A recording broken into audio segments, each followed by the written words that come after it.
जय जगन्नाथ। आसतु जानिबा बरुथिनी एकादशीर व्रत कथा, महत्व, पूजा विधि, एकादशीर फल और कौन करना उचित नहीं। हिंदू धर्म में एकादशी व्रत को अत्यंत पवित्र और पुण्यदायक बोली मन कराए। वर्षर 24टी एकादशी रही मध्य वैशाख कृष्ण पक्ष एकादशी को बरुथिनी एकादशी बोली कहुए। 2026 मसीह यही बरुथिनी एकादशी व्रत भक्त मान बहुत पुण्यमय और कल्याणकारी होगी शास्त्र उल्लेख मिले।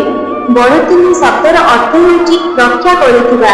यही एकादशी व्रत कले भगवान विष्णु भक्त को समस्त पापरू रक्षा करती एवं जीवन में सुख, समृद्धि और शांति दान करती।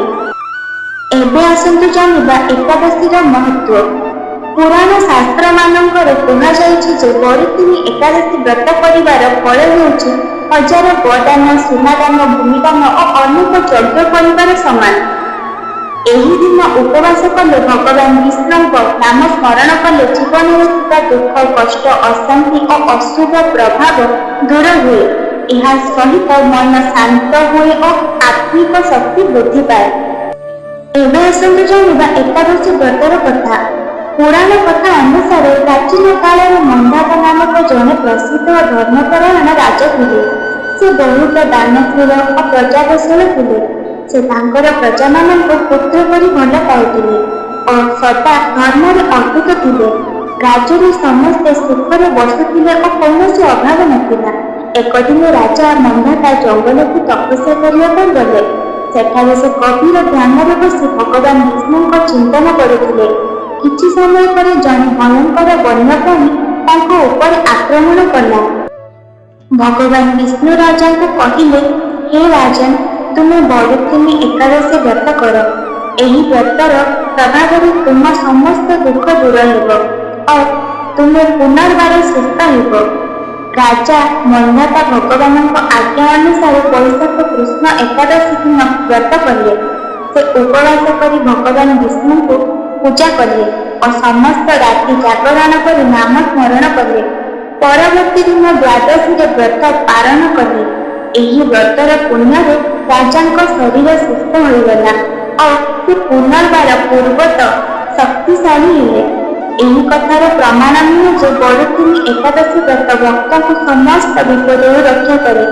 जेमाने एही व्रत श्रद्धा सह करती सेमानंक जीवन में सफलता और सुख आसे।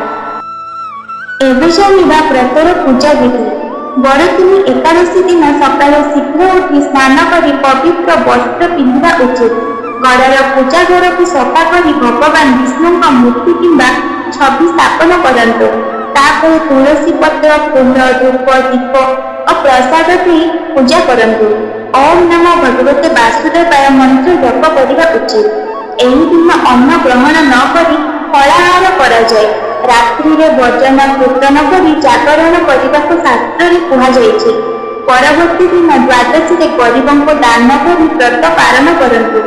एबे आसतु जानिबा बरुथिनी एकादशीर फल।